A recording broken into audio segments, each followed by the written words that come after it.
everyone, and welcome to this exciting webinar on decoding Aser, a key lever for large-scale impact, in conversation with Dr. Rukmini Banerji. Before we go into the webinar, a very brief introduction about ILSS and what we do. So at ILSS, we believe that people are the key to social change, and we work on building the leadership and capacity of India development sector for catalytic impact at scale. Thanks.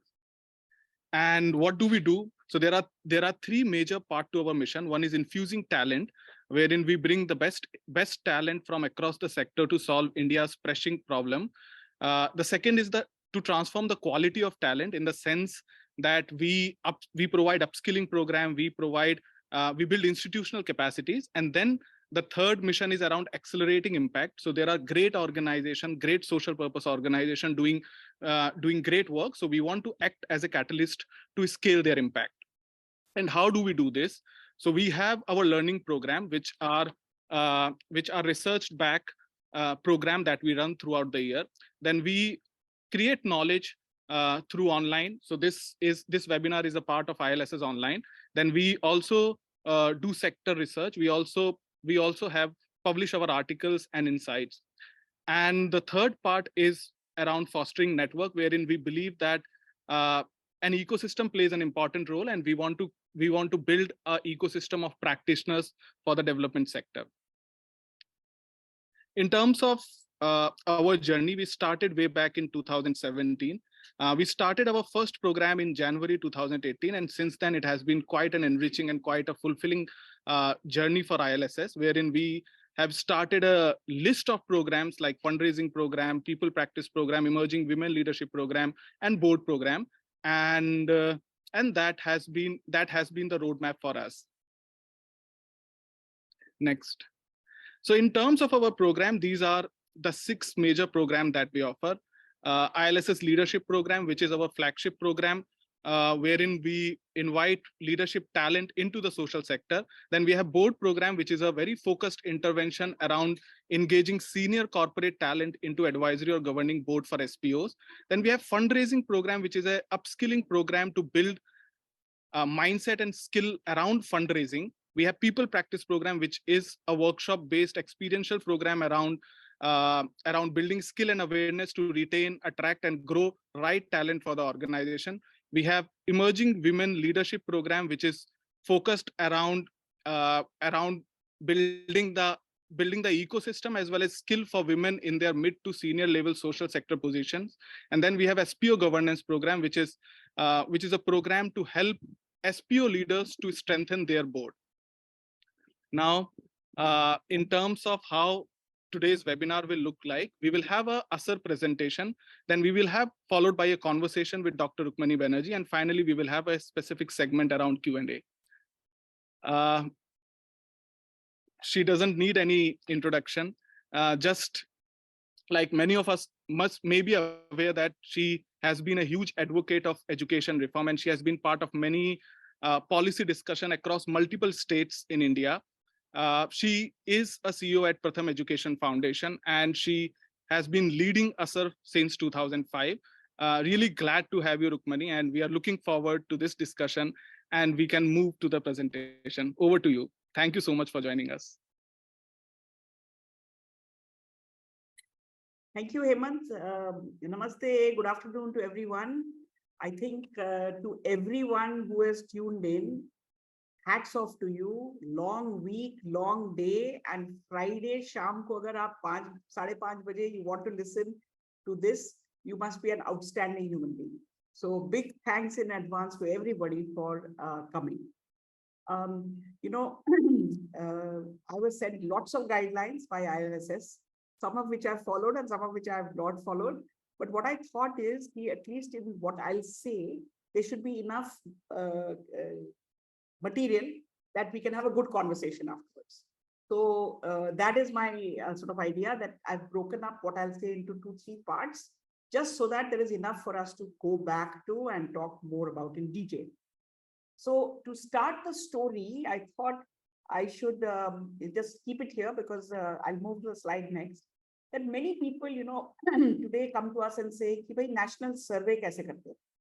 And that, Aser is a annual status of education report. We have people who come and say, supposing I want to do an annual status of, let us say, water report or air quality report, how should we do it? And, we have to say, we did not start off wanting to do any kind of report, national or otherwise. The real evolution of where we started was that for a long time in Pratham, Pratham started in 94. Until about 2000, we worked largely in Bombay and then in city. So when we started going out after 2000 into rural areas, we felt that before doing anything in any community, you must understand the community. And wo community ko samajhne ke liye, whether it's gaon hai ya, wherever you are, you need to spend some time, especially if we are going to work on some very basic things in education. You need to figure out ki wahan ki sthiti kya hai, what is the status there. And if you know, our tagline is every child in school and learning well. So we started, and we still are asking, is every child in school? And then, of course, you have to define what you mean by learning. So we even at that stage, we thought the basics of any kind of learning once you're in school is, can you read and can you do basic arithmetic? तो किसी भी गांव में, किसी भी जगह पे काम करने के पहले एटलीस्ट वहां की स्थिति समझ लेनी चाहिए. And I thought maybe I can kick off our chat with just a little story. Some of my colleagues who are on this call have heard the story many times, so they can go and get a cup of tea. But this was somewhere in UP, either Pratapgarh or Sultanpur or some district like that. I don't remember exactly, but somewhere in central UP. And we were doing what we used to call in those days village report card. That village report card was sort of like a census of all children of this primary age group. And वो school जाते हैं कि नहीं, कौन से school में जाते हैं, and basic पढ़ना आता है कि नहीं, basic गणित आती है. So to start that process, what you usually would do is you go to the Pradhan and say कि हम आपके गांव में ये करने वाले हैं, आपको कोई इतराज तो नहीं है, and so on. This particular village, I remember that the Pradhan, like many Pradhans, was a very busy man. He had a big business, उसके दूध का business था. So he was very busy with his buffaloes and cows and so on. So he didn't even look up. He said, अच्छा सर्वे, चलिए बहुत लोग आते हैं सर्वे के लिए, कर लीजिए. ठीक है, तो हम चले गए. And then, in the process of doing this, we obviously, it is not just doing, a village is a big village. वहाँ पे पूर्वे, whatever, टोले पूर्वे हैं. So एक करके hamlet में we would do this, asking children कि आप स्कूल जाते हो, or asking the family. And then we had this little reading and little math thing that I'll show you later. And as soon as you did it, a lot of people said, "Acha, aap ye karne aaye ho. Okay, can we help?" and so on. And I think during the course of this kind of an exercise, I heard some of the best definitions. For example, I remember, not in this particular village, but ऐसे ही एक किसी गांव में, there was an old lady who said, "आप क्या कर रहे हो?" So I said, "Survey कर." She started laughing and saying, "ये survey नहीं है," because हमने तो बहुत survey करने वालों को देखा है. So I said, क्यों नहीं है, आपको क्या लगता है? She said, आप जो कर रहे हो, वो सर्वे वाले normally when they come, according to her, हमको बताना पड़ता है उन लोगों को कि क्या चल रहा है. तो जो सर्वे करने आते हैं उनको पता नहीं होता है, गाँव, शहर से आते हैं, समझाना पड़ता है उनको कि गाँव की स्थिति क्या है. But what you are doing right now, she said, is something that हमें भी नहीं पता, आपको भी नहीं पता, बच्चे के साथ करके पता चले. तो ये सर्वे नहीं है. And I have never forgotten that this is what you're doing. You're actually discovering something together, and hopefully you're discovering something together because वो जानने के बाद you are going to do something maybe about it, right? So anyway, back to my village. तो ये सारा मोहल्ला wise, पूर्वा wise हो गया. And then you meet in a common spot in that particular village. It was in the school after a few days to discuss कि मिला. So when I went to the Pradhan to tell him कि ऐसी meeting होगी, आप आइए, he did, again, busy man, he didn't even look up, and he said कि भाई sign करना कहाँ करना है बता दो, where should I sign? So I said, actually on that piece of paper there is nowhere to sign. So then he was very surprised. He said, because ये सारी चीजें तो ऊपर जाती हैं. There is one thing that defies data, at least in India, and that is the one thing that defies gravity in India, and that's data. It always goes up. So he looked up and he said, "आप पता करो, आपको पता नहीं हो कि करना क्या है इसके साथ." So I also have, some pride and some ego, and I said, no, I don't have to ask anyone. I am that person. So I thought maybe that will impress him. he was least impressed and he said, अगर आप boss हो तो आप ऐसे गाँव-गाँव में घूम क्यों रहे? Okay, boss लोगों को तो office में बैठना चाहिए ना, ऐसे नहीं करना चाहिए. Anyway, all of this got his attention, and then he said, "What is this? What have you done?" So I explained, "This is what we are doing. Is every child in school?" He said, "I know. You have asked me. All our children are in school. 1, 2, 3 are not in school because of whatever family condition." And then I said, and then we are asking कि उनको पढ़ना आता है कि नहीं, उनको गणित आती है कि नहीं, and we're actually making them read and do math. And he said, "What does it show?" So I said, "Let us say we have done 100 kids. उसमें से ऐसे दिख रहा है कि almost 50 को अभी तक पढ़ना नहीं आ रहा है." He said, "झूठ है, झूठ है." What is झूठ? झूठ is that it is a lie. It's false. Why is it false? Because सर्वे करने वाले लोग आते हैं, गांव के चाय की दुकान में बैठ जाते हैं, 2-3 घर कर लेते हैं. They are not going to go door to door and do it, and then they fill up the rest of it.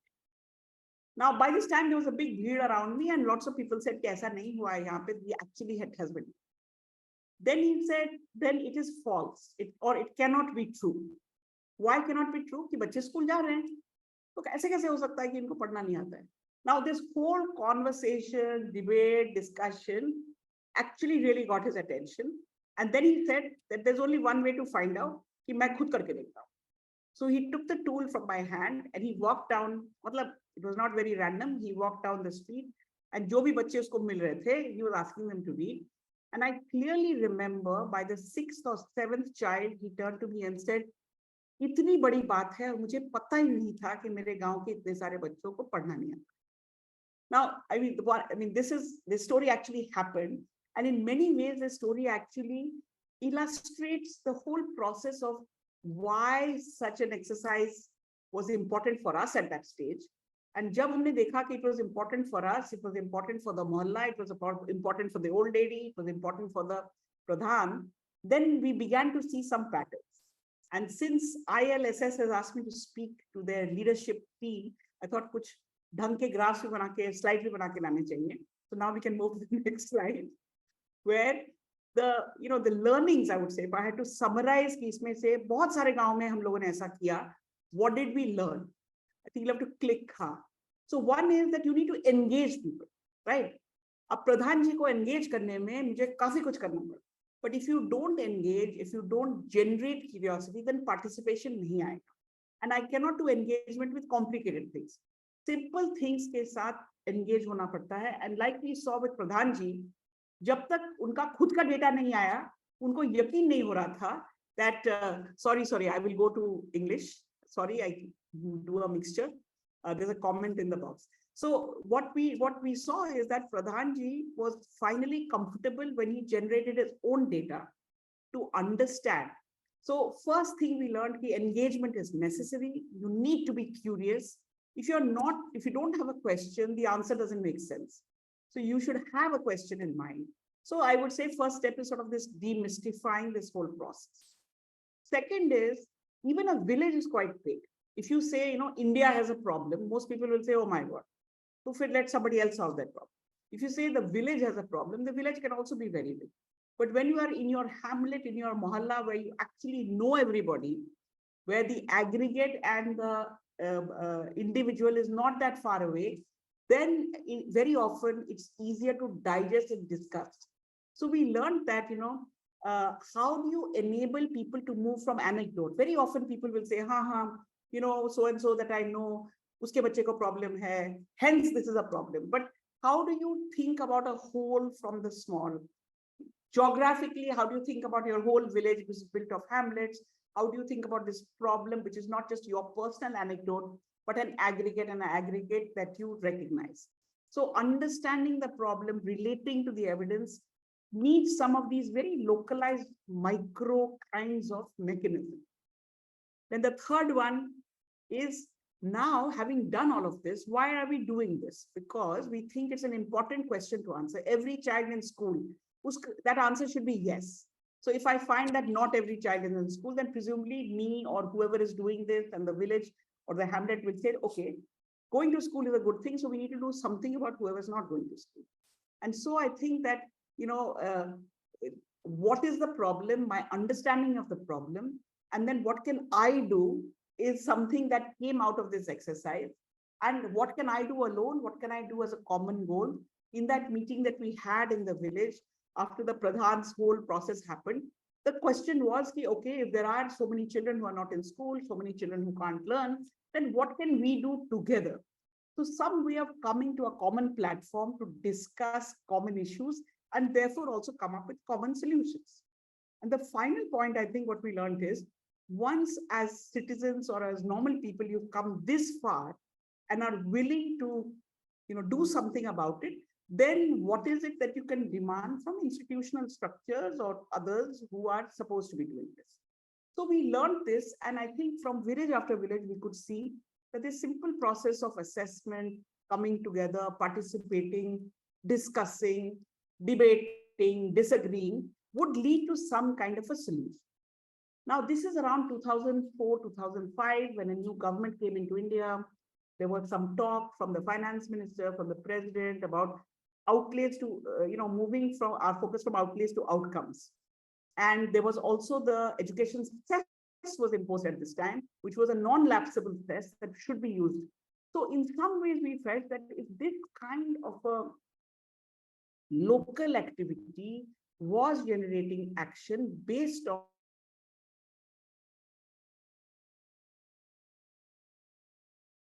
at some district level, at some state level, and so on. Now, from this village report exercise,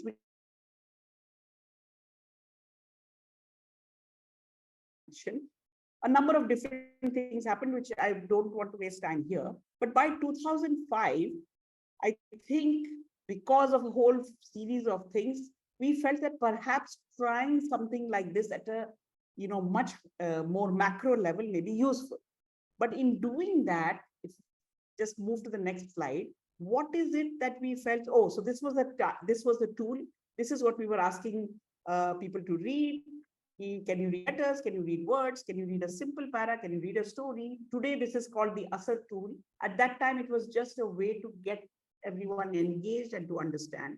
And of course, we did it in whatever was the local language of instruction in the government schools. So even today, this tool is available in 20 languages. And a very simple thing on math, where basically you mark the child at the highest level that they could do comfortably. And that is the basis on which you had a conversation. So even learning, what is learning, was actually boiled down to some of these very basic things. So this was what you wanted to ask. What we asked at the village level was not very different from what you asked at the district level or state level, because we knew that this is simple enough to do, it's fast enough. You actually do this one-on-one with every child. And therefore, when you do that, a lot of other people are watching, discussion begins to happen even at that stage. But in designing something bigger, what were the key things that we learned from this process? If we go to the next slide, that these were decisions we took largely influenced by these multiple experiences across hundreds of villages. We could see that while local action ke liye you need local traction, but say if you want to influence or have a discussion at a higher level, then the thing had to be large. We are a large country, we have a lot of variation. And by that time, even in Pratham, we knew that a pilot often doesn't go to the so you may as well start big because we are a big country. And we chose the district because very often the decisions about allocation of money or recruitment or whatever happen at the district level. And therefore, from then till now, Aser generates estimates at the district level, which are then aggregated to state and country. But the decision to be as big as you could be right from the beginning was there. So even in the 2005 Aser, which was the first Aser, we reached almost 475 districts. And today that number has gone to 600 plus. But the idea was that if this is important enough to do, and every district needs this mechanism, then you want to get to as many districts as possible. And these were rural districts. And I'm hoping somebody in the conversation will ask me why rural. Okay. Next, click one more time. Yeah. So you wanted widespread participation because we knew that the more people that get engaged and involved, more likely there will be solutions that will come out from this widespread. So right from the beginning, the Aser has been done by a local institution, organization, local group in each district. That we didn't want to lose the Pradhanji flavor, the local idea. Of course, it's a sample-based assessment in a district, but at least from the point of view of language, from the point of view of understanding each other. It should be something that widespread participation is possible, and that the local, as much as possible, the local view should not be lost. One more click. Basic. Don't complicate things. Complicate things. Understanding complicated things is complex, takes time. The simple thing is we want to know, can you read? Can you do math? We have 3-4 levels done one-on-one with each child. And if you can't read, I can't give you a test like we do in school. I have to really hear you reading and know what you can do. So keep it basic, keep it simple. That also helps many more people to engage. It has to be done quickly because children grow fast. So I can't do something today and then release my data, 2 years from now. By that time, the child has completely changed. And therefore, for it to be useful, it should be current. And as you probably know, the Aser survey goes into the field in September, October, November. We analyze as quickly as possible. And therefore, even our analysis is quite basic. And we have managed, by the grace of, those who take care of us, whether you call it God or statistics or whoever, since 2005, every year we have released the Aser report in the middle of January. So this, being persistent, fast, predictable, I think has been an important part, because people then can expect certain things at certain times. And of course, the final thing is, I think, easy. It should be easy to do, easy to understand, easy to discuss, so that you can, again, lot of people can participate, and whether in the doing or in the understanding. And since right from the first year, we didn't have much money to do it, and we were never sure year on year if you will have money, we have tried to keep the costs of this as low as possible. And for these 17 years, I think huge thanks have to be given to Aser volunteers, who are often just have enough stipend to take a bus or a whatever the method of transportation may be to the sampled village. But I think Aser is largely subsidized by people's time and effort, and just the expense that we put up with is what, you need a little bit of money for training, you need money for the tools. So these were some, I think, key decisions which we made early on, but I think which have stood us in very good stead in being able to do this for so many years. Now, one thing that we didn't realize, one of our founders, Madhav Chavan, is a very good namer of things. And so when the name Aser was coined by him, we thought, "Arey, bada acha naam hai," because it means impact and so on and so forth. What we didn't realize is the letter A in this will now compel us year on year annually to do this. So to anybody who's listening, be careful about what you name your child, because then you will be compelled, if you are true to the spirit of what you're doing, to have to follow through with it. So the only desired key decision that I think I have sometimes a question mark on, particularly when the whole world is on Christmas holiday or New Year holiday, and we are in the office for 18 hours a day, ki annual naam kisne diya tha? So anyway, but these are the decisions which were taken early, and I think they were and I think we could not have taken these decisions if we had not done 2-3 years of village report cards, in this way. Okay. I've also forgotten what's on this slide. So let's see what comes up next. Okay. Now I thought we'll cut. Okay. This is just a little bit more detail. It's a household survey, sample of rural children. Why the household? And why not school is because children can be found in government school, in private school, and not in school, enrolled in school, but not attending.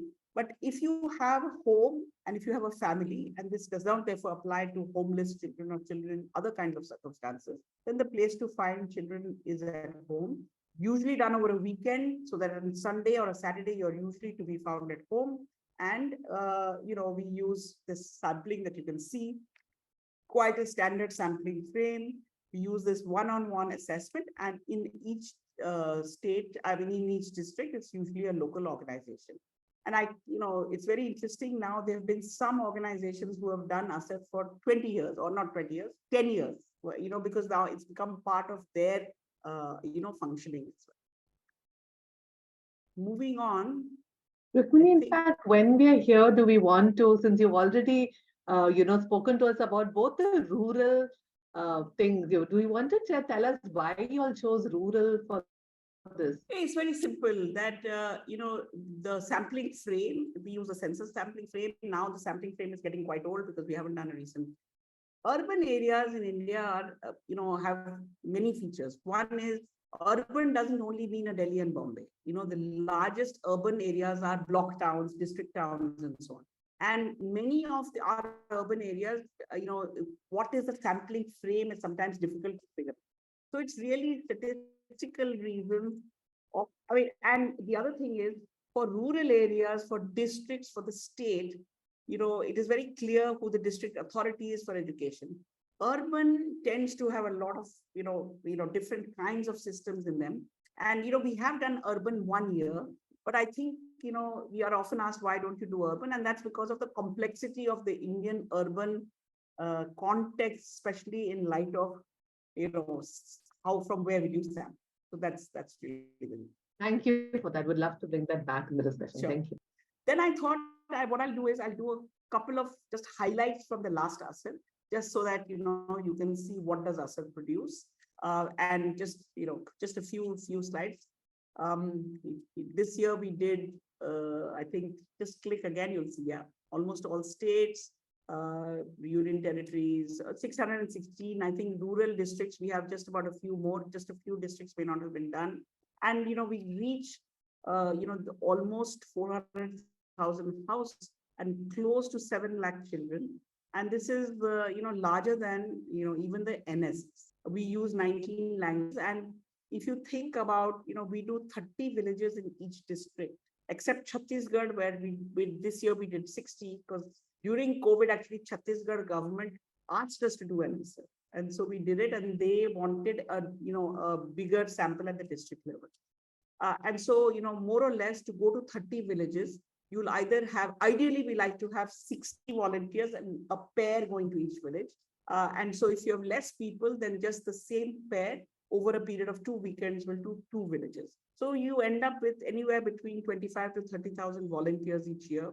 And very interestingly, this year, when the Aser report was being disseminated and discussed at the district level, we came across people who are today district magistrates or professor in a college who, when they were young, had done Aser and could completely relate to it because they were volunteers at that time. Right? So this is where Aser is done. Next slide. So are all children in school?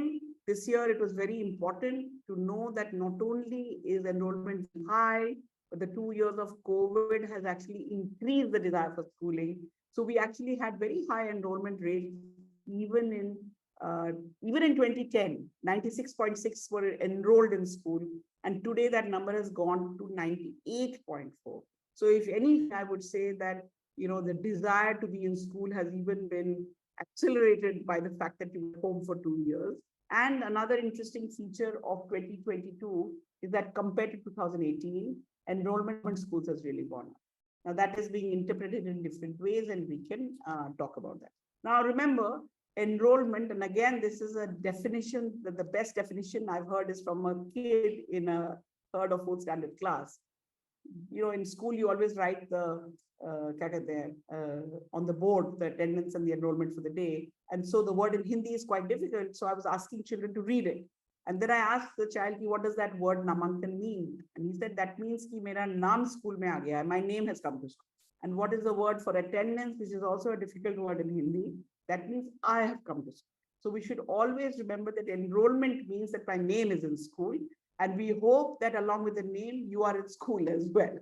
So the next slide tells you a little bit about attendance, because although this is a household survey, we do visit one government school in the selected village.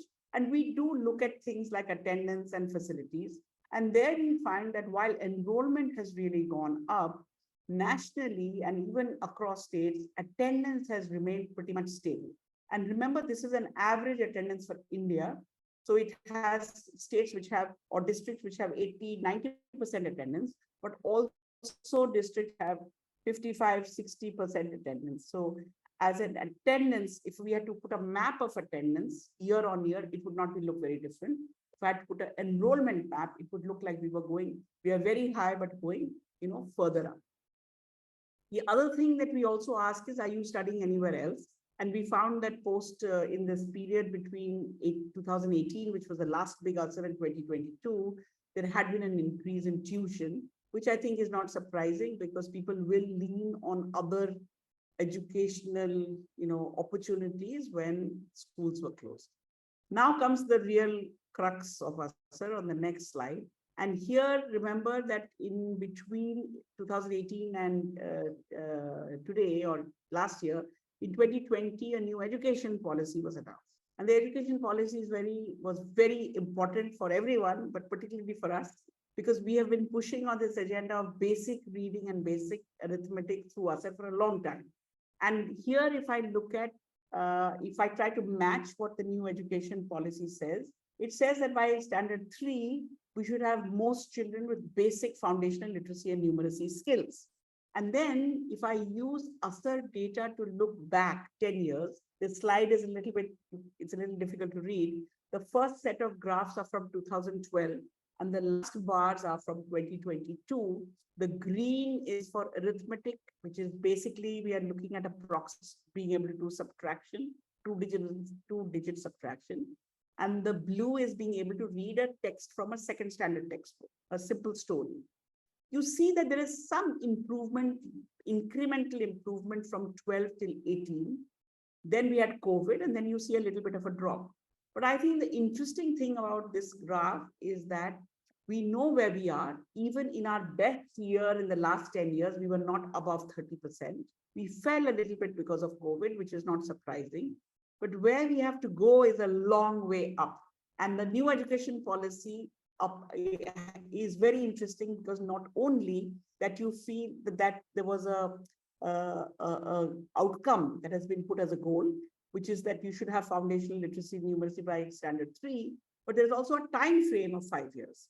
So in our last 10 years, we've moved very slowly, but in the next 5 years, we want to take a massive jump. And therefore, I think this graph, really looks at, if I had to use only one graph, one table for one slide for Aser, I think this is the one I would choose, because the new education policy also says that if we don't achieve this goal, and it says this on page 8, the document is 56 pages or something. If you don't achieve this goal, the document says the rest of the policy is irrelevant.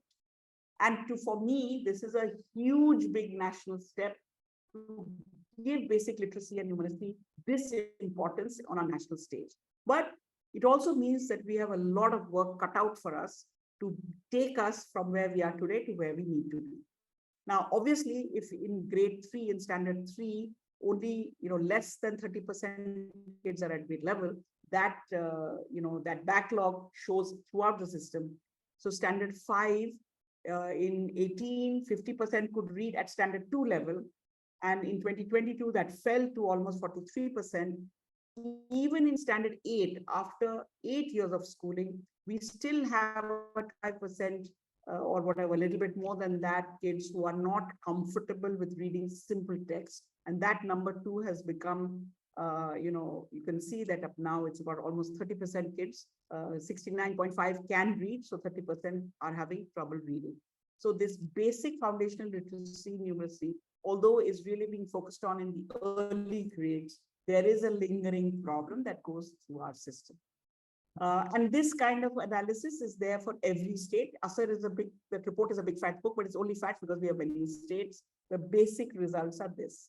And alongside with the household survey, we also visit schools. And there we see that school facilities year on year have been improving. And that is evident also in this year's Aser.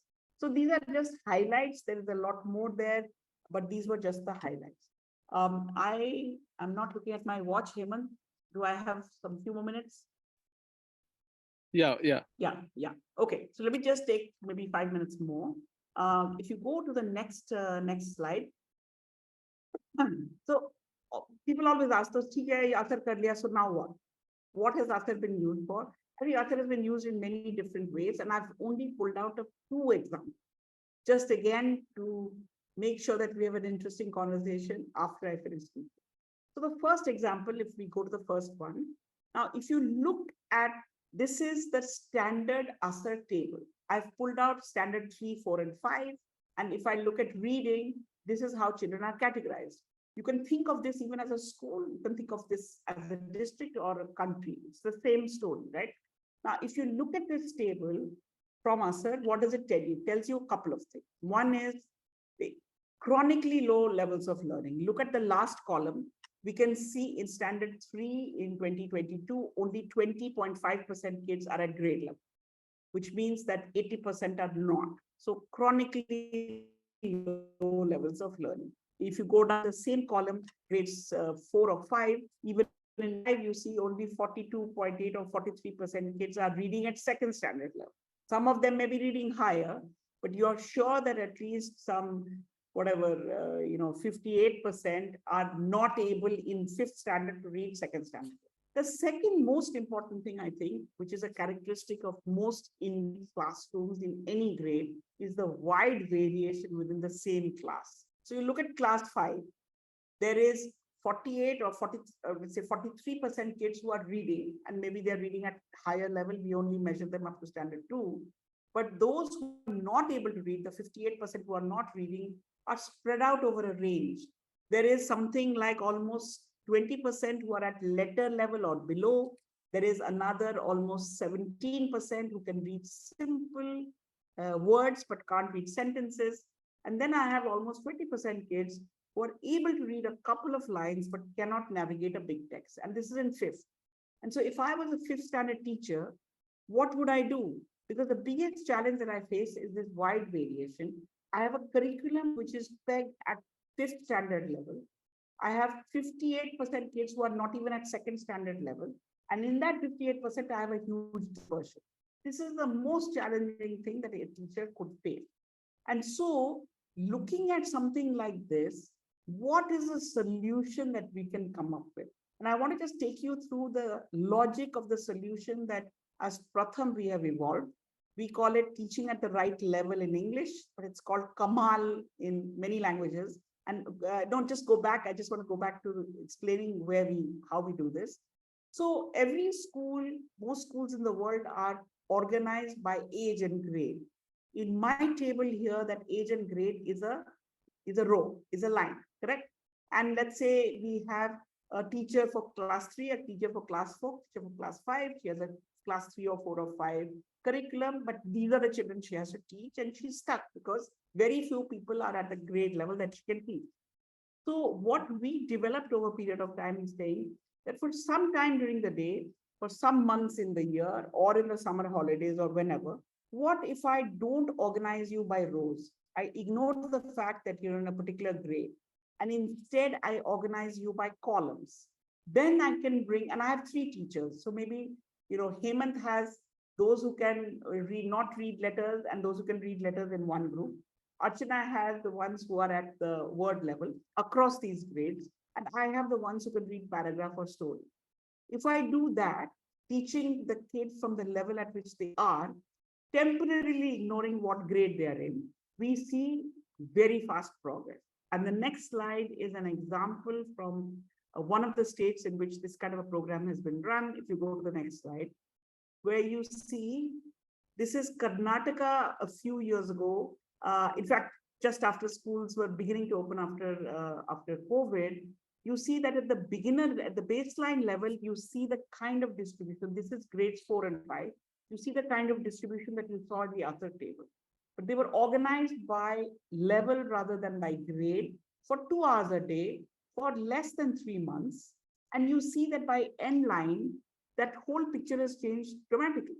And that's because if the teacher is the same, the kids are the same, all you're doing is you're giving them a goal. It's almost like a foundational literacy numeracy goal. You're supporting teachers to do it. This is almost all of Karnataka, which is close to 40,000 primary schools, almost a little under a million children. And you see this kind of a fast improvement in basics. I'm not saying that all these children went up to grade 5 level, but they certainly got over the first hurdle, which is the basic foundation literacy needs. So this is, and many such programs have happened in many states. Some are going on even now. So I would say that going from that Aser evidence, which tells you low learning levels, wide variation in the class, and actually class by class, very low value add as you go to each class, taking all of that, what do? What I do is organize that same thing slightly differently, and then, I mean, I'm making it sound very easy. This is a lot of iterative work over a period of time, but this is what I would say is possible when we look at that. A second case, which I didn't have time to pull out the data, is actually very important, and I'm just going to mention it, that, with new education policy says, think about grades, Anganwadi age 3 to 8 as a continuum. And if you look at the asset tables, we don't test children who are very young, but we do say where are children enrolled. And for young children before class 1, there's a lot of places where you could be enrolled. Anganwadi, private nursery school, government school, pre-primary, and some of that data has been very useful and big variations across states in provisioning for this young age group. I think that data has been very useful in thinking whether, as per the new education policy, you should strengthen your Anganwadi, or you should create a pre-primary in the school, or what you should do. So I didn't pull out the data for that, but I think that is another example of how the evidence that exists has been useful in planning and implementation. But I want to end with my favorite and most recent case of translating evidence or whatever assessment into action. This happened this summer, okay? And, we could see after the release of the Aser report and in all the district level discussions and dissemination that happened, we would say that, look, the schools were closed for 2 years. We all know what that did. The government in many states is focusing very hard on class 1, 2, and 3 as part of Nipun Bharat. But what about the older kids? Can we, as normal people of India, do something in the summer holidays to help these children? And this discussion happened in many, many districts when we went back with the report.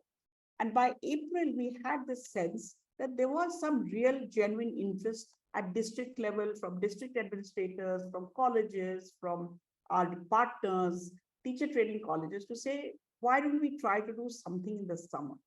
So we called it the Kamal Ka Camp. And we said that, it has to be done by volunteers. We don't have money to pay people to do this, but this should be a voluntary activity that people of India can come forward and do it. And we launched this campaign in Bihar, Uttar Pradesh, and Madhya Pradesh.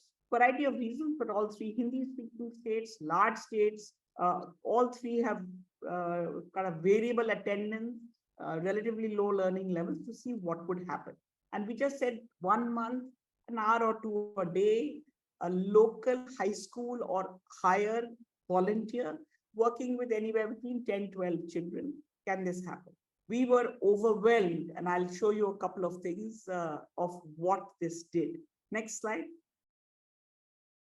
These 3 states, governments came on board immediately, colleges came on board, high schools came on board. On the upper left-hand corner is a poster, a billboard in Patna announcing summer camps. The pink women in the pink sarees in front, these are Anganwadi workers from a district in UP. District administration said, let us spread this word through our own channels. Colleges, high schools kept people in front. Many, many stories that many of my colleagues can say. But we had a huge, overwhelming response to this call for action. And next slide, I think, what's the next slide? So here is the way we captured it. We had over 1 lakh of volunteers in UP and Bihar, more than 80,000 volunteers in Madhya Pradesh. We tried, because we knew a lot of youth would be involved, to say, can we introduce a little bit of a digital kind of a component to this? So as you found your 10, 12 kids in your mohalla or in your school, the volunteers were told, upload information, who you are, how much education you have, and where you are, which village, and the baseline of your kids, and a month later, the end line. And I tell you, frankly, I did not expect, the fact that many people participated was in itself enough. But we were very overwhelmed by the fact that actually young people also did upload the data. We, were able to verify very, less than 10% of it. But it didn't seem like there was no incentive really to fudge or do anything, because there was no incentive in doing that. And so more or less, these 3 lakh volunteers worked with, 3.4 million children in 1 month in this summer. And I would trace this back to how we used Aser information to motivate and mobilize this kind of a group, and in which many, many people participated. We may have taken the first step, but I think that this idea that we can use the summer to help some children, especially those transiting from primary to middle, to do this. And what the data showed us was that we said target children who are not even at story level. And we could see at the end of this 1 month, on average across these 3 states, there was at least close to a 30% kids who were able to do this. So maybe this is my last slide. Let's go to the next one and see. I wanted to just leave this saying that, this the Aser data, Aser exercise, Aser experience has led to inside school, quite different innovative programs. I often say that this Kamal or Teaching at the Right Level is a made in India product. Aser is a made in India product. We are proud of it because we did it for our own children. We feel that many people participated, and now both of these have gone to other countries, because I think there are other countries who are very similar situations to us as well. Cheap, effective, low cost, transformative. And so I'll just leave it there. Thank you, Rukmini. This is very powerful, and as all of us will agree that Aser journey has been transformative, and we really like. This is a wealth of knowledge that all of us as a development practitioner need to draw our insight from. Without delaying, I would request Archana to take us through the next segment. Of course, thanks, Hemant. So Rukmini, we'll build on what you've shared. There are some questions on the chat window as well, and so would love to expand on some of the things that we've heard from your comments. So in fact, one of the questions, and maybe I'll start with that, is how can people volunteer? There is a question there's a question from somebody saying, who are the volunteers? Are they employees of local NGOs, organizations, or even can an individual enroll? And today, when we look at our attendees, we have a cross-section of people, both from the corporate sector who want to see what's the role that they can play in the social sector, as well as a lot of people from the social sector in education and also other areas. And so if they want to be part of this and not just using the data and the insights, how could they get? So there are, we have to have also something, and I'm sure some of my colleagues around, we have a spot on our website for people who want to volunteer, who we can peg into whichever district. But typically, our volunteers come from a district level organization or institution. But if you have a factory, you have large family, whoever at a district level, then, we've had, for example, some corporates who may choose a district not too far from wherever their offices are and bring 60 people. And we'd be very happy to, do the training and then have you execute the survey. We've had some fellowship programs. What do they call PRS has these LAMP fellows. They've done Aser sometimes. So, it's university students often do it, usually in the district in which they are located.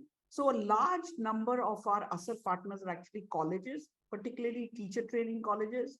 In the last Aser, I think we had close to 260 diets, the district institutes of training, because I think if you're a teacher training college, this is seen as a direct way in which you can, but anybody who's interested in volunteering for the next big Aser, I think we are going to put something on our website which says, tell us which district and tell us where. And you basically need to we do 3 days of training, in which 1 day is a complete field dress rehearsal. And we usually do it on a Wednesday, Thursday, Friday, and then the survey happens on the Saturday and Sunday. Now, occasionally when corporates have been involved, then we may do training slightly differently so that we can use their time after office or something to fit it in. But the survey is usually done over a weekend, which means that almost anybody can actually participate. Thank you so much. I'm going to request you to expand on the partnerships, because one of the things that we had questions around from several people was that we often talk about how in the sector we don't have to do everything, and how do we really leverage the ecosystem and partnerships. And so, in your experience, what are some lessons and principles to keep in mind as from this work to be able to leverage different partners from the community? You spoke about academic institutions that other social sector leaders can also take. Yeah, I think Aser is a weekend activity. It does need 3 days of training, but you're not signing off your next quarter to partnering, right? And yet you're part of a very large national effort that you can be part of. So I think one of the things we've learned, both here as well as in the summer camp that I described, that short bursts of intensive activity, simple but intense activity, can make it possible for a lot of people to get involved, where a longer duration may not be. Second is, for the Aser survey in particular, to go to 30 randomly sampled villages, and especially if we are going with students, all we are able to offer is just sort of public transport fare to go there and come back. And sometimes that's important because, you may be a student and you may not have the wherewithal to do that. But I think the fact that we have not been able to offer more has actually served us well, because only those people get involved who really want this experience. The third thing is the experience of doing this. I mean, this is probably the last year's Aser was the 17th Aser. And, I've been through all of them. I'm still amazed that when young people actually go out to do this, even in a rural area, even in their own district, often they have not been anywhere other than to the district town, home, and relatives, or to the big city in the state. So there is a sense of adventure. There is a sense of nervousness. I remember I was doing training in a district in UP, and at night I was staying in the little block town. And at night, somebody came and knocked on the door, and there were these two girls who'd been in the training. And they said, and I'm going to speak in Hindi just for a little bit, to say, Madam, training तो बहुत अच्छा था, हमको करना है, but हमें बहुत डर लग रहा है. हम कभी कहीं गए नहीं. I've never been anywhere. So I said, well, go tomorrow and see. So they asked me, do you think we'll be able to do it? I said, absolutely. You're two friends. You're not going alone. Next night, they came back and they told me, in the morning, we were so nervous, but when we arrived in our village, लोगों ने हमको इतना अच्छा स्वागत किया, unknown लोगों से हमने बात की. Now we know that we can do many things, but we have to try them first. So this, this sense of adventure, curiosity. We get calls from, I remember one year in Kargil, somebody calling and saying that Indian census mein this gaon is the sampled village which I have to go to. But यहाँ पे सब लोग बोल रहे हैं कि ये तो foreign country में, तो पाकिस्तान में और China में और somewhere है, मैं जाऊँ. I said, go and find out if it's really in a foreign country or it's in India. So, lots of, I think, young people in India need a platform for adventure, for exploration. And you come back having met strangers, and routinely people treat you really well. You are a visitor in the village. You have come to find out, and I think all of this is actually really good as an experience for, data is one thing. But I often feel I have traveled so much across India just because of this. The first year of Aser, we didn't have any trainers in Arunachal in a particular district. So I went and I had the same feeling that, God, how will people react? Some random person is showing up. By the end of the day, they were like, why are you going back to the little guest house? Hamare yahan reh jao, we'll feed you. And I feel if more young people had this kind of experience, I think you would see less of many social issues that we, here. So you asked me about partners, but I told you something else. This is very helpful. I'll come back to partnerships, and before that, just so that people have a shared understanding of Aser, right? So two themes that emerge from the questions as well. One is, what is the role of teachers in Aser? And there are two lenses to this question, right? One is, where are there conversations with teachers? Are there insights that we're picking up about teachers as part of this incidentally? And two is, somebody said, have you ever tried assessing teachers on these two things that we test students on? No, the second one, no. There have been other research studies done that were designed to do that. And I would say that the biggest participants in Aser are the teacher training colleges. So there's no, there are all kinds of, it's very interesting. This last Aser, I was in UP and there was a master trainers training going on.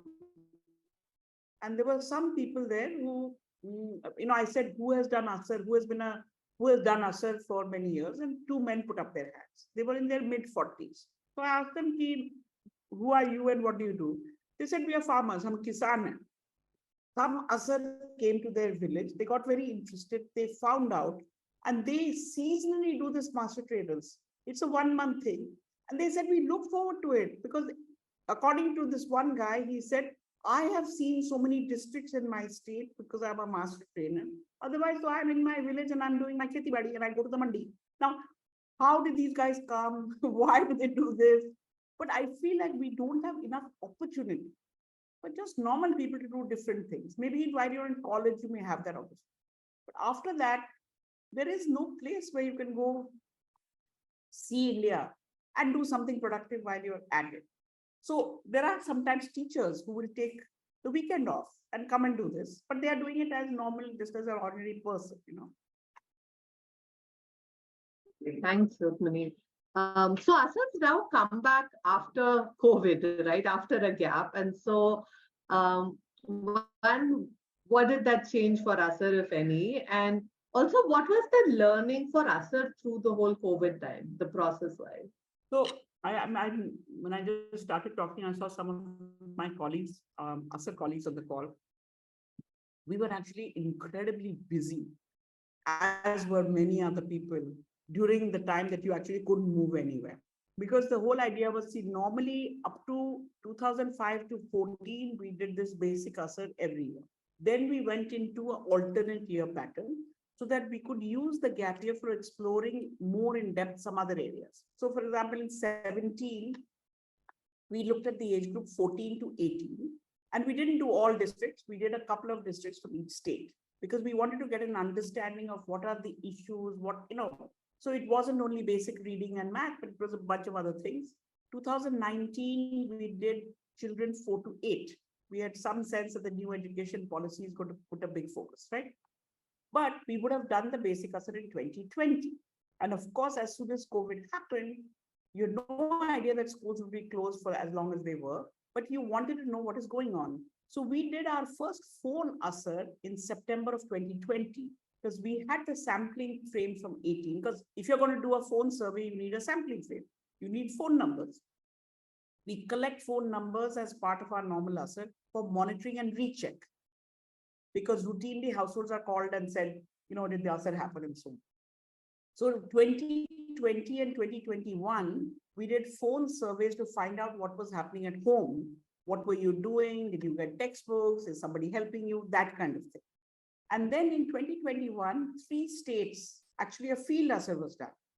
We did Karnataka ourselves, which happened before the second wave. And then Chhattisgarh government actually requested us because they said, we want to know, what has happened. So we did Chhattisgarh Aser in, I think, October of 2021. And West Bengal government requested, which was done in December. So we had 3 field Asers actually in the year of the second wave. We had 2 phone Asers. So usually we do 1 Aser a year. Between 20 and 21, we did 5. And in many ways, I think it was the hardest working because you were doing everything, especially the phone ones. We had to learn how to do it, all kinds of things. So 2022 actually was almost a relief because you could go back to the usual way of doing it. And I think like with everyone, kids love going back to school. Most people love going back to work. I think the entire Aser team was so happy to be back in the field freely, going wherever was possible. So we learned a lot in this period. We also learned, we of course learned about, learning loss, about the fact that enrollment has gone up. But I think that the learning how to do phone surveys, importance of a sampling frame with phone numbers that you can go back to in a time that you can't move around, many things learned in that. Thanks, Rukmini. In fact, I will say that even as we were putting together this conversation and spoke to colleagues from your team, the passion for using Aser to be able to really make change is very palpable, right? And I think that brings me to the next question of today Aser is for anyone thinking about the social sector and impact, we see how Asers become a language or tool that gets used for several organizations in education, right? In fact, in our fundraising program, when it's almost 100% where there's an education organization making a funding pitch, that they'll have an Aser slide on it, right? And so tell us about that, which is one is the report, and a lot of organizations today do put out some good reports, and then there is change and impact that happens with what you produced in the report, right? And so how does that happen? And today, when we know the government looks at Aser as an indicator to be able to do that, so what's been that journey to to base the report, but to be able to really impact change and work with the government on this? I have to apologize. Somebody in my office was a birthday, so they gave me a samosa and a jalebi, which I've been eating. So I'm done with eating now, and I apologize for. And so folks, if you're hungry, feel free to pick up a beverage, a snack where you are seated. Advantages of online spaces. No worries at all. Yeah. So I would say that, a big part of Aser, we know is how to mobilize people to want to do this. So this generating of curiosity, engaging in participation, it's only right that if you participated, that you get to hear what happened. So we have 30,000 owners of the Aser report, and they need to know what happened. So, we sometimes not have the money to go back to every district and talk again to the people who did it. So there's a lag of a few months. But we try to go back to each district, talk to the institution that did it, but also to district officials, to, the influential people and so on. And I do think that this talking about the data is simple enough that you can actually understand what it says, has been a very important piece of building momentum around this. Interest at the ground level is very high. Very often villages say ki hum aake batao ki kya hua. But the village, the Aser we do in a village is not representative of the village. It's representative of the whole district. And so I think these conversations also, every time the report is released, we will have conversations with state level education.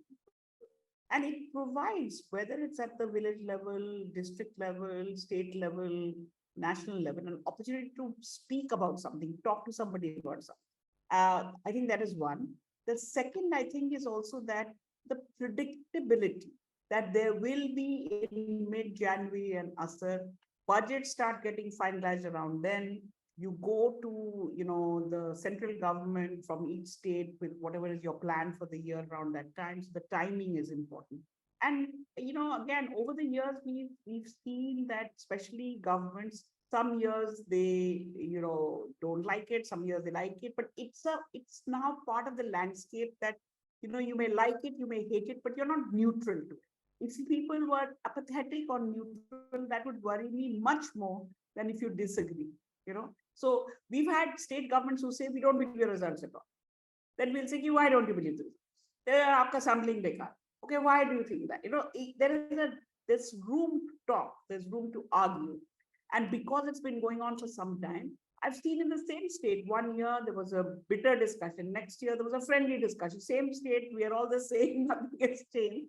But, there's room to be changing your mind. There's room to be trying new things and so on and so forth. So I think it's more about having a healthy discussion and a debate around something which is not that difficult to understand. And just like with the Pradhan in my first story, I think that's what needs to be done. We need to engage. We need to understand each other's point of view. We need to talk not about anecdotes, but about something that has been, created in some kind of systematic way. You want to invite people to do, you want to invite people to talk. There's no polarization in this because this is something that affects, everyone. And a solution will only come when people get together to come up with it, right? Very beautifully said. I'm going to ask you to share more about the government piece, right? Because there is impacting change at all levels. And for any social sector organization, we're constantly thinking about how do we work with the government? What's our role in augmenting the government capacity? And so what are some lessons in that, especially in your work beyond the district level, right? As you took it to states and the central government, what are some lessons for the wider sector? So, and remember that Aser is only one part of what Of Pratham course. does. Our real work is actually implementing education programs, and we, like to do it with governments and so on. Also, the Aser tool, wherever you're doing teaching at the right level, is step one. So it's a multi-purpose tool. It's not only a survey tool to be done in a research project. It is what helps you understand your own kids. So our village report card, the tool that is used within classrooms, it's all, the tool is the same. What you do before it, after it, and with it, may be different. So on the government side, I would say that,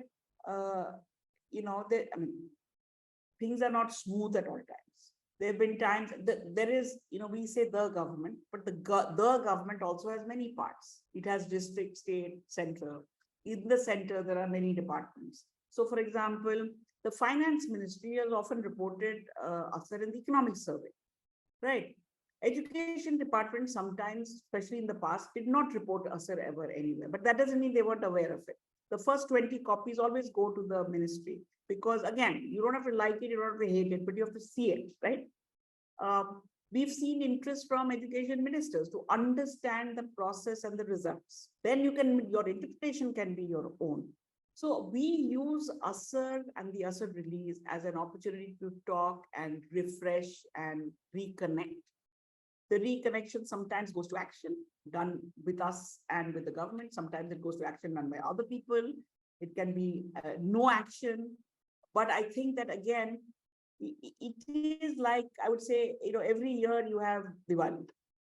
Some year the Diwali is bright, some year it's not bright, some year it rains.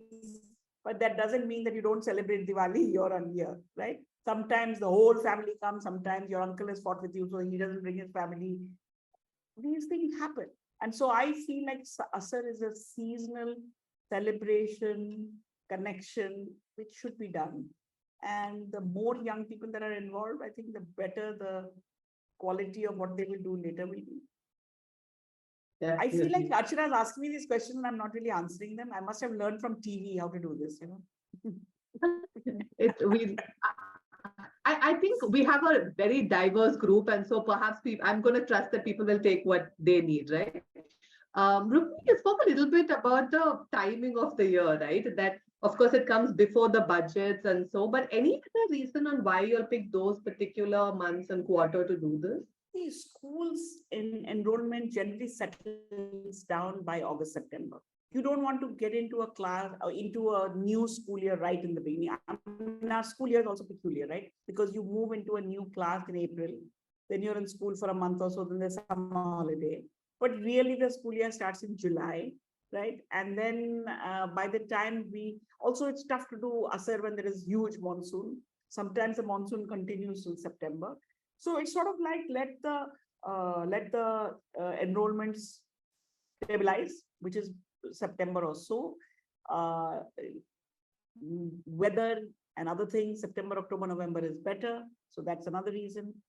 You want to produce and share results in the same school year.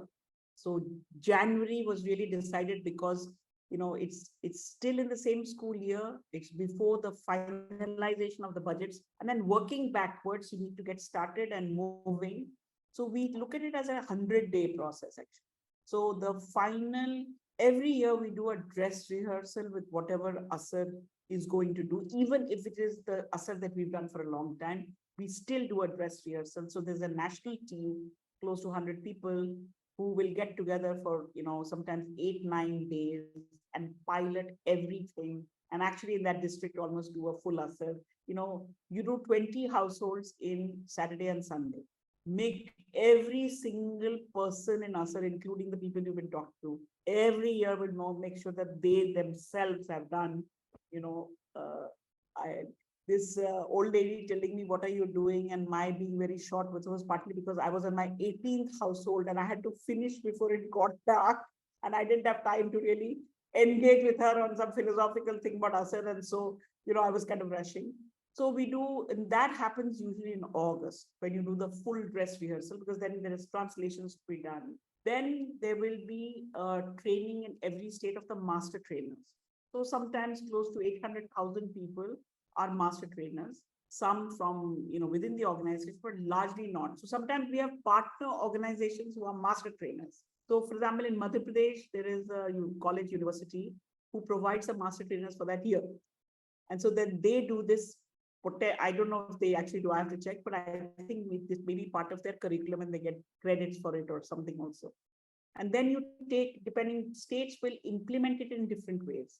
So if you have fewer master trainers, you may do, every weekend do X number of districts. So in that state, Aser may take from September to November to finish. Other states will use 2 weekends and just do it in one shot. And then you put in place monitoring mechanisms. While the survey is on, master trainers will go and check.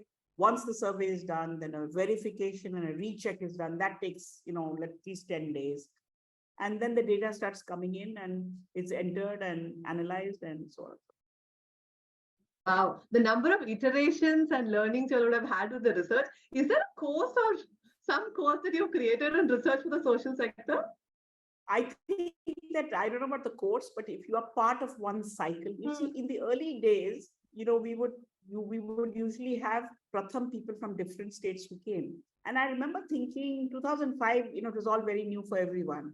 But 2007, 2008, I would see different people coming from our own program. So they would be kind of seconded to us for the ASEP season.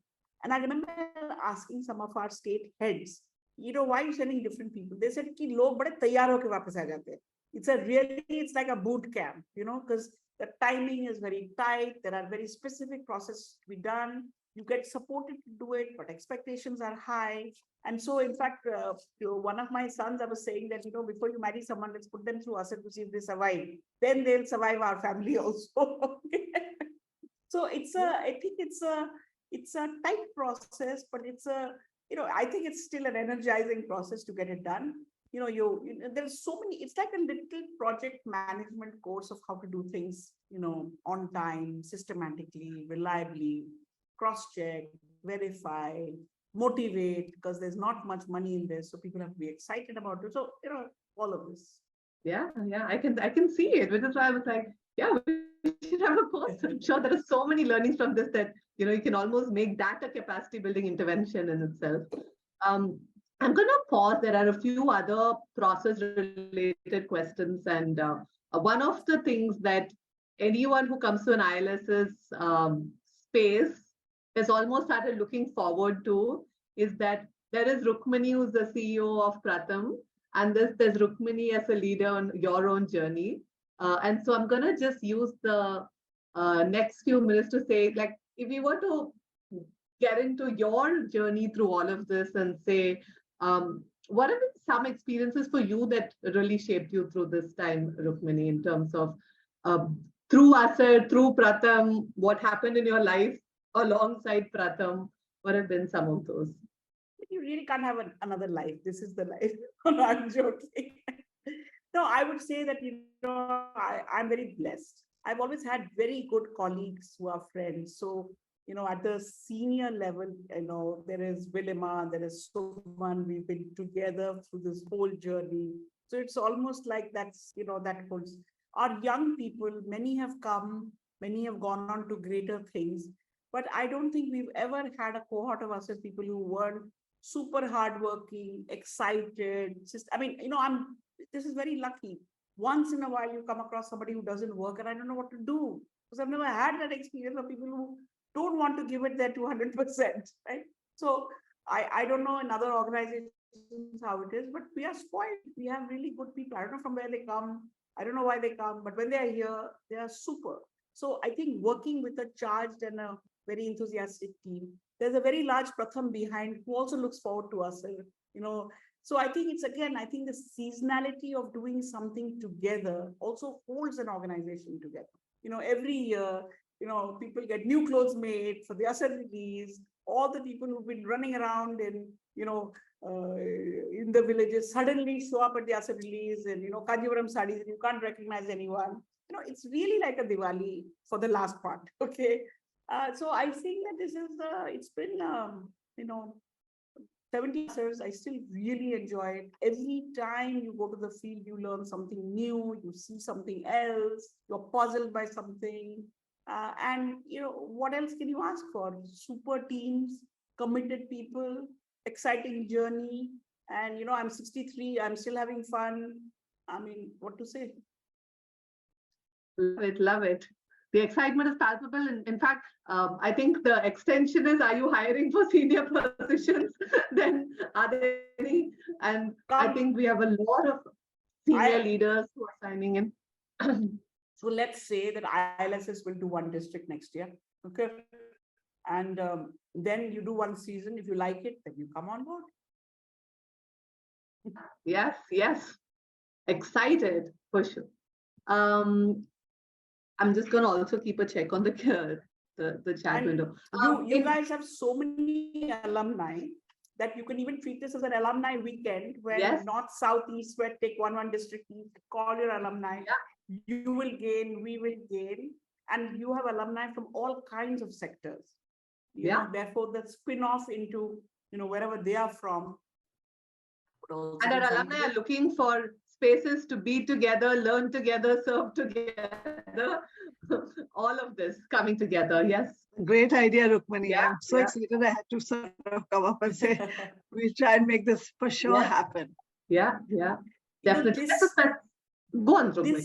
So this year is a gap year in the sense we are trying something new.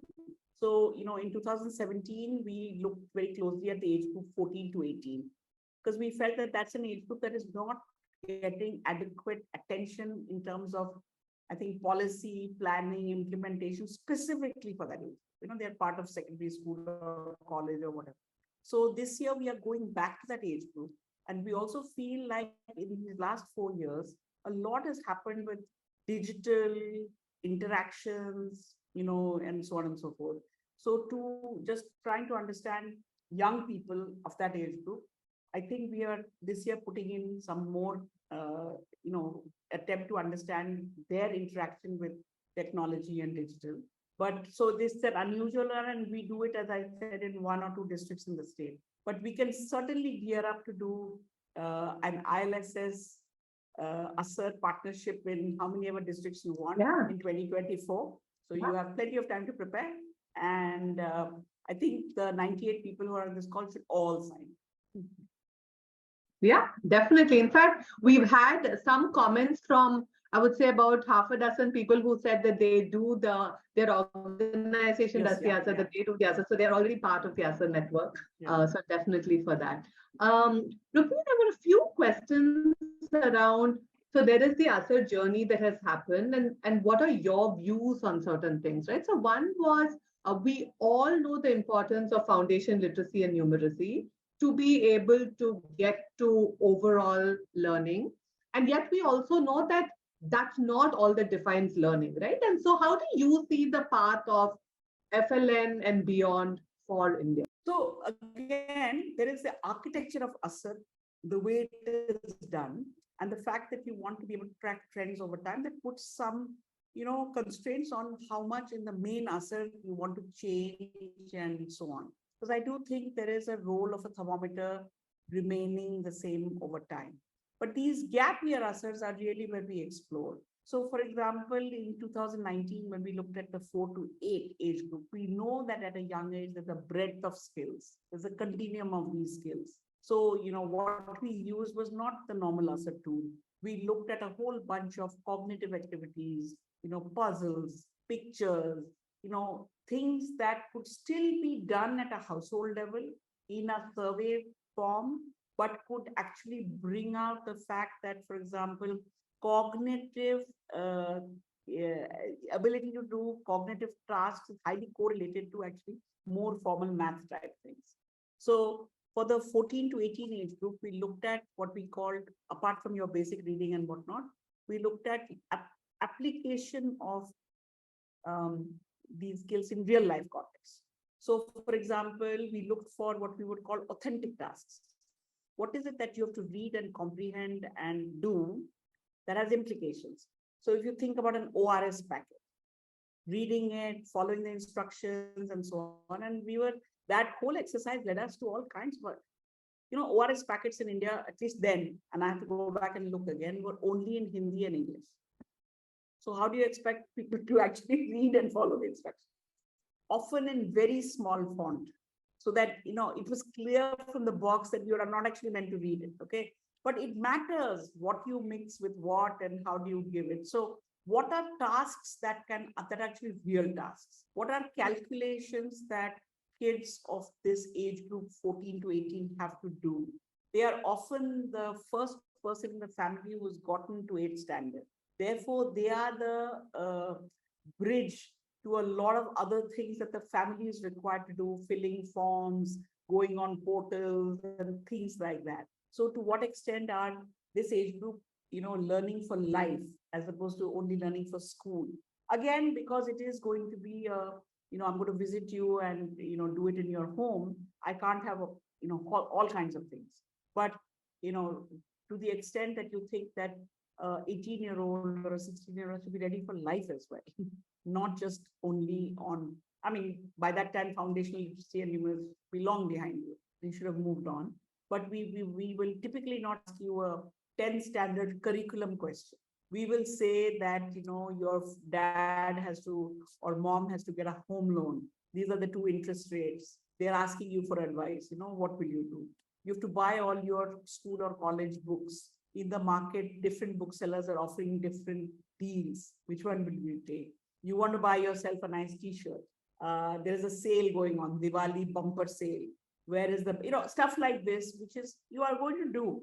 And how equipped are you, to do the. So I completely acknowledge that, learning is many things. You learn from many places. And the way to figure out if you know how to do something is not that a surveyor comes to your house and asks you A, B, C, right? But given the fact that, there is the way we've been doing this is household based with simple things. Hence, we do, what we do. And I think over time, I'm really surprised each year that the more we go ahead, how much we are looking back. So, there was a lot of talk during COVID about how things have become bad now. But we always looked at it for the last 10 years. And if you take a 10-year view, there is a blip in COVID, but the more worrying thing is that we are low all along, and the change has been only incremental. And here we are wanting a big jump up. Then we see where we are today, where we've been for 10 years, 15 years, and how much is the jump that we have to hit. So, we are looking back more and more, the more forward we are looking to understand where we are on the trajectory of whatever the pathway is. Yeah. And the other thing was on technology, right, Rukmini? What is the role of technology in Aser? And I know the team had also answered saying that there were few things that we tried with Aser and that scale and given the context of India. So what are your views on current, what are some lessons with technology in the Aser journey so far, and what are some of the things you're thinking about? So one is, how can technology be helpful in the actual process of Aser? So that's an open question. We have 30,000 volunteers. We don't necessarily, we absolutely don't have and will never have ability to give everybody a device. The device has to be more or less similar. Connectivity still varies. So how can technology be helpful in the doing of the Aser? I think is still a big question mark. But what can be done using technology? So for example, we developed a kind of a little Aser course, which is in some states now on Diksha and in other places, where because it's not about the survey, it's about how do you use the tool to understand where children are. And rather than having to train the whole world physically, can you put yourself through a self-paced series of steps, where you can use audio, video in a pretty compelling way. Now, that has happened. What about an Aser app that you can use for, let's say you are a parent somewhere, or you are a teacher and you want to use it for your own purposes, that can be developed. Step Foundation worked with us in early stages in trying to think through some of these things. So I think there's a big role for technology in dissemination. There's a big role for technology in use. And, I'm a dinosaur, but I'm sure many of our young people have views on how technology could be used in the actual process. And certainly in this year's Aser, we will explore the interaction of young people and technology and what can we say about it, right? Definitely. I had one last question, which is anything else in terms of from your journey as a leader in this work that as we've been sharing about this webinar with our folks, the biggest question for people is how do we create impact that lasts beyond us, right? Which is beyond our team, beyond our organization, to be really able to have that impact beyond an organization. And so any lessons, stories, advice, anecdotes? So first thing is I never worried about that at all. I still don't, because at least I have to do something that helps me to learn, us to learn. Then we grapple with, now that we've learned, what are we supposed to do, whether it's one district or whatever it is. So this whole impact thing, I find like, what impact, right? If I changed first, in doing all of this, I certainly feel that one of the things that Aser and Pratham work has done is it gives me great hope that there is a lot of potential in this country for doing many things. And that hope and that potential is coming from interactions with young people everywhere. And, the opportunity to really create occasions, platform on which people can come on together to do things. So I don't know about this back and after me and before me and whatnot, but I do think that, do we as individuals, wherever we are, do enough to say, am I looking at the right thing? Am I learning enough? Am I thinking today like I was thinking a year ago, or have I had something changed?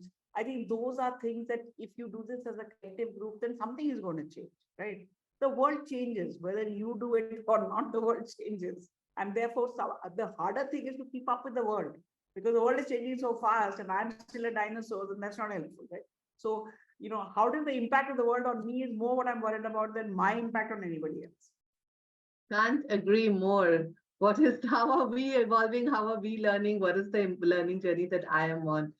Thank you so much, Rukmini. This has been incredibly inspiring, and lots of prompts, lots of questions, lots of ideas on both learning about Aser, but also in terms of really what's the process that's gone into it and what's the thinking that's gone into it to be able to aim for any change in the sector. Hemant, thanks and over. Thank you. Thank you, Rukmini, for such an insightful talk. I'm still in the hang of all the content that you took us through. And as one of our attendee has pointed out, it's a treat for the brain and the heart. So rightly said. Yeah. And thank you, Archana. I'm saying it's a shame because I know there is 80, 90 people. Firstly, big thanks to everyone that you hung on from the beginning till now. When you're online and with your camera off, you can go off and do much better things. I've been looking at Anu, who is now looking better than she was when the session started. So hopefully your allergy has been helped as well. And a big thanks to all of you for arranging this, for being interested, and just we are going to partner. I mean, I think we are partners already. Actually. Yeah, no, absolutely. I've already, they were writing to me, alumni on the WhatsApp group saying, Rukmini is whatever, lovely things. And I said, guys, let's start voluntarily. Let's put our money where our mouth is. Let's just go out and, do this. It's all wonderful that Rukmini is lovely. Of course she is, but let's just, let's do this. Exhorting the alumni to we'll do this. We'll make this work for sure. Definitely some action will follow from this. And a special mention to Nandita and Disha for curating this entire thing. And they have been quite active at the back end to answer all the queries that was bring up. Thank you so much, Nandita and Disha. And to all our participants like you, it was such a delight to see your engagement on the chat as well as on the Q&A section. Thank you so much for joining us today. And important information that our application for LP17 cohort is closing on 31st of July. So if you are still planning and pondering around it, do sign up for that. The application will close on 31st of July, and stay tuned in with our Facebook page and with our website for future webinars and all the updates from ILSS. Thank you so much. Thank you, Rukmini. Thank you, Rukmini. Thank you all so much.